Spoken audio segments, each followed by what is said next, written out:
आगे बढ़ते हैं। जांच का फरमान, मदरसों का महासंग्राम की बात करते हैं। दरअसल यूपी में संचालित करीब 7,500 मदरसों की जांच का आदेश सामने आया है, लेकिन यूपी हज कमेटी के चेयरमैन मोहसिन रजा ने जांच में सीबीआई का राग अलाप कर माहौल बदल दिया। अब आवाज उठने लगी है कि जांच से कोई दिक्कत नहीं, लेकिन सियासत नहीं होनी चाहिए। मदरसों पर महासंग्राम। मुख्यमंत्री मदरसों की जांच सीबीआई को दे दें। मदरसों की सीबीआई जांच वाला प्लान कि ये बार बार विभागीय जांच से इसका काम नहीं चलेगा, क्योंकि अगर हम मदरसों में भ्रष्टाचार की बात करें तो पिछली सरकारों में बहुत बड़े पैमाने पर भ्रष्टाचार हुआ था। शासन ने हाल ही में एक आदेश जारी किया था। यह आदेश मदरसों की जांच से संबंधित है, जिससे मदरसा आधुनिकीकरण योजना का लाभ सभी मदरसों को मिलने लगे। लेकिन जैसे ही मदरसों की जांच की बात उठी तो सियासत भी गरमाने लगी। हज कमेटी के चेयरमैन मोहसिन रजा ने जांच के दायरे को बढ़ाने का जिक्र किया और ये जांच विभागीय न करा के सीबीआई से कराने की बात कह डाली। कि मेरा मानना यह है कि मैं तो मांग करूंगा कि माननीय मुख्यमंत्री मदरसों की जांच सीबीआई को दे दें, क्योंकि ये बार बार विभागीय जांच से इसका काम नहीं चलेगा। क्योंकि अगर हम मदरसों में भ्रष्टाचार की बात करें तो पिछली सरकारों में बहुत बड़े पैमाने पर भ्रष्टाचार हुआ था। जब 2017 में आदरणीय योगी सरकार आई और हम लोगों ने योगी सरकार में चार्ज लिया था, तभी हम लोगों ने मदरसा पोर्टल किया था, ऑनलाइन किया था, रजिस्ट्रेशन कराना शुरू किया था। तो लगभग 7,000 मदरसे अस्तित्व में ही नहीं थे और चल रहे थे वो।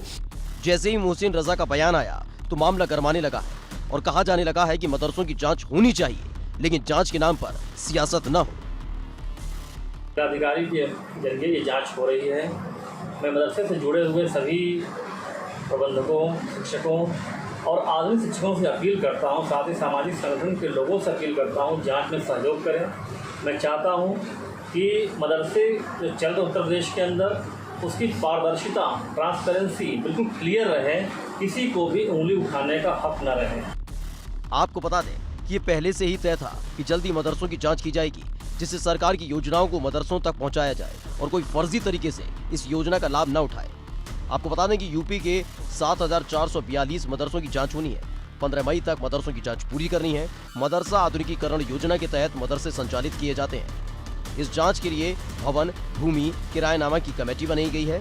तो वहीं शिक्षकों और छात्रों के औहद की जांच के लिए कमेटी बनी है। यही नहीं, इन जांचों का जिम्मा स्थानीय अधिकारियों की जिम्मे डालने की तैयारी है। इसी को लेकर हज कमेटी के चेयरमैन मोहसिन रजा ने जांच स्थानीय अधिकारियों से न कराकर सीबीआई से कराने की बात कही थी। वहीं मदरसा बोर्ड के चेयरमैन ने तो साफ कर दिया है कि मदरसा नियमावली का उल्लंघन हो रहा है और इसकी जांच जरूरी है। जांच की जरूरत इसलिए भी महसूस की जा रही है क्योंकि योगी सरकार आने के बाद कई मदरसे फर्जी तरीके से संचालित होते पाए गए। 2017 के बाद मदरसों की जांच हुई, जिसमें 7,000 फर्जी मदरसों का खुलासा हुआ, जिसमें बिना पढ़ाए ही शिक्षक वेतन पा रहे थे।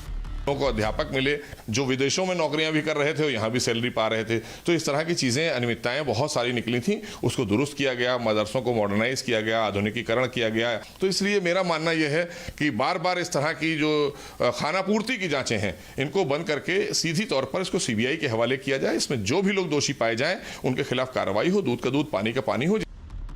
मामला मदरसे की जांच से सीबीआई की चौखट तक पहुंचाने तक आ गया, जो आने वाले वक्त में सियासत को और गरमा सकता है, क्योंकि शुरुआत से ही मदरसे सियासी महारथियों के लिए मल्ल युद्ध का सबसे मुफीद मुद्दा रहा है। एबीपी गंगा के लिए लखनऊ से शैलेश अरोड़ा की रिपोर्ट।